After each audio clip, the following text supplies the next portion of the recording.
Okay, here we go. I'm doing a 2003 NBA redraft, and in the past, I'm gonna be honest, I wasn't super interested in going into all the little details about how a redraft would have impacted things historically, but the more that I've gotten into this stuff, the more interested I am in this. So in the past, when I've done redrafts, I've basically just done a re-ranking, and I'm kind of doing that here, but I'm doing it within the context of the history of the league and what potentially would have changed as a result of these new selections. It's still who I think the best players are in order, but then we kind of talk about what happens for each of these teams. This is not the only redraft we're going to do. There's a reason we're starting all the way back at 2003. It's because I want to have a little bit of evergreen content on the channel, some content that is noteworthy and makes sense all the time, rather than just stuff that is in the now and newsworthy. And so we're going to be doing a lot of redrafts over the next handful of next couple of days. Then we're going to be taking a little bit of a break, and then you'll see some more in February. I think it's going to be really interesting. It's already going to be a long video. I'm going to cut the intro right there.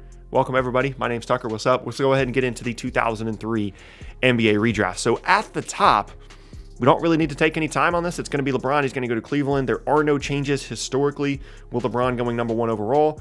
So we're going to go and move on to number two, where it gets very, very interesting. The Detroit Pistons, originally they selected Darko, who played a total of 35 playoff minutes in Detroit on a team, by the way, that went on to win the title the following year and be a contender, a conference finals and a finals contender for years and years after this selection, despite the fact that Darko only played 35 playoff minutes as the number 2 overall pick. In this scenario, I'm putting Dwayne Wade on the Detroit Pistons. You can make an argument for Melo. I don't think you can make an argument for Chris Bosh. This was pretty much Wade or Melo. And thinking about Dwayne Wade on those Pistons teams is such an interesting thing to think about. And I know that the fit might be a little bit odd because they've already got guards and wings, right? Like by the time they make the Rasheed Wallace trade, their 5 is solidified. It's Billups, it's Hamilton, Prince, Wallace, and Wallace, right? But think about D Wade coming off the bench for that group. Like that would have been such an incredible weapon. He still would have been really good defensively, just like everybody else was. He could attack the rim. He could be such a spark plug off the bench for that group. And then, maybe it facilitates a Rip Hamilton trade eventually, because we all know how good Dwayne Wade ends up being. And I think that would have been a perfect fit. I think that would have been such a cool addition there in Detroit. So personally, in my own redraft, Wade's going to go number 2. And some of the repercussions of that are really, really interesting. I'm not going to take too much time here on 3 and 4 because it's similar to 1 where there are no changes. I'm going Melo at 3 and then Chris Bosh at 4. I don't really think that you can argue with that top 4 unless you want to make an argument to switch Melo for Wade. I'm taking the championships and the playoff success of Wade over Melo. But if you want to make that argument, that's fine. But now we get to number 5, and there are some massive, massive changes as a result of this. Originally, this, of course, was Dwayne Wade. And I went back and forth on this a little bit, and some of these selections a little bit later are going to get interesting. But I'm actually going to go David West at the 5th overall pick, an all-star selection to his career. And the selection itself is not really the interesting part. Here's what ends up happening for Miami after they made the Dwayne Wade selection. So they got Wade. They went and got Lamar Odom in free agency. They already had Caron Butler on the roster. And if they go and draft David West, they probably don't go out and get Lamar Odom. They've already got kind of their 4 that they're going to need, assuming they know how good David West is going to be, right? They probably don't go out and get Lamar Odom. And both, Butler and Odom were involved in the 2004 trade that landed the Heat Shaq, and obviously ended up winning in the title once Wade, rose to stardom, and him and Shaq were this great dynamic duo in Miami. So what that means is it's unlikely that if they select David West here rather than Dwayne Wade, because they don't have the dynamic backcourt guy to go along with Shaq, they don't make the Shaq trade, either because they don't have the duo or because they don't go out and get Lamar Odom. Now, they could have traded David West and Caron Butler for Shaq, but again, they don't have D Wade. It doesn't work out exactly the same. So what that means is Shaq probably goes to Dallas to play with Dirk. There's a lot of rumors, if you go back and look, that he preferred to go to Dallas, and the Mavs kind of screwed up the whole situation. If they had handled it better, Shaq would have ended up there in Dallas alongside Dirk. There's a lot of reports that the Lakers were only willing to listen to offers that included Dirk Nowitzki. I'm sure they would have figured out a way to make it work because there was mutual interest there. Massive, massive changes throughout the history of the NBA when you put David West as the 5th overall pick there in Miami. Number 6, I struggle with this a lot. And I think that this is probably, unless there's like a huge uproar about the Wade Melo thing, I think this is probably the first place that people are going to wildly disagree with me. Number 6 overall, the Clippers initially went with Chris Kaman. I'm going to go with Boris Diaw here. I think Boris Diaw is maybe one of the more underrated players in league history, and someone that I would have been a really interesting fit on this Clippers team. Now, it's still the Clippers, and they probably would have screwed it up. Like, this is pre-Ballmer era Clippers. Like, they're going to screw this up probably, but they were young and very, very talented at the time that this draft was held. They still had Elton Brand, Corey Maggette, Quentin Richardson, and Kaman was good for them, but maybe Diaw brings like a little bit more of an unselfish presence, and he's kind of the glue guy, and he kind of makes that roster fit well together, moves the ball, can shoot a little bit, can defend. And like I said, it's the Clippers. They still probably implode, but the idea of Boris Diaw on those teams is really, really interesting. Number 7 now. This is Chicago. They originally went with Kirk Hinrich. This is where where you kind of understand. I'm still kind of like re-ranking these players. I'm not drafting at the 7th pick for Chicago based off their roster needs. I'm still re-ranking this, but then I'm talking about what it would have meant for the team. So Chicago already has Eddie Curry and Tyson Chandler on the roster, but I do think that the next place to go here in this redraft is Chris Kaman, and so that's where we're going to go. So I think this is the right pick ranking-wise, but team-wise, obviously, it doesn't make any sense. They've got Curry, they've got Chandler, both those guys. I think Chandler gets traded a year later. Curry ends up in New York a few years later, so I guess it makes sense at some point. But realistically, they're not making this selection, but I think it's important for the, what's the word I'm looking for? Integrity of the redraft to still do it in order, right? And still do it in order of who I think the best players were, but, then kind of talk about the context of each team.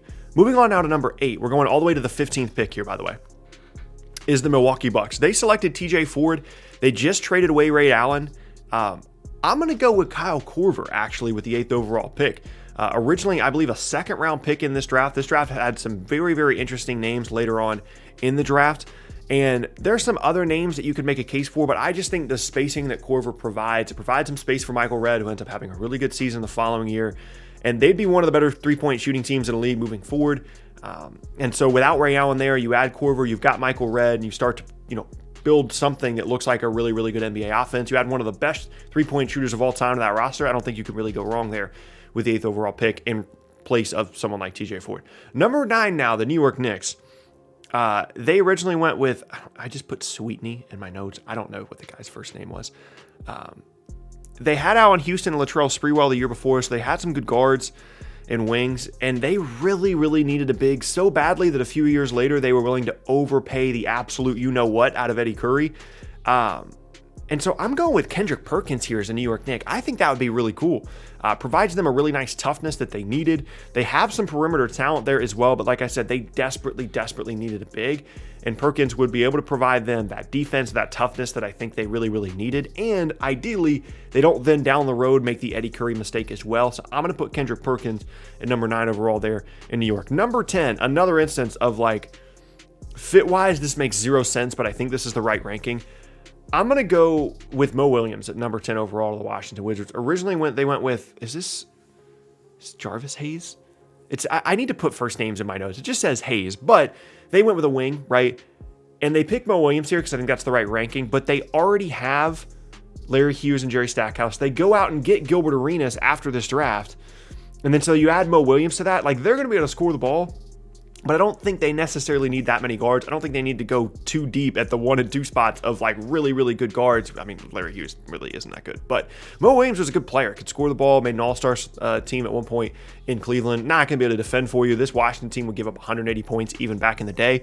But it would be a fun team. Maybe they don't go out and get Arenas, right? If they make this selection, then they've got Mo Williams, Larry Hughes, Jerry Stackhouse. But obviously, initially, Gilbert Arenas was awesome, so that would be a mistake to not go and get him.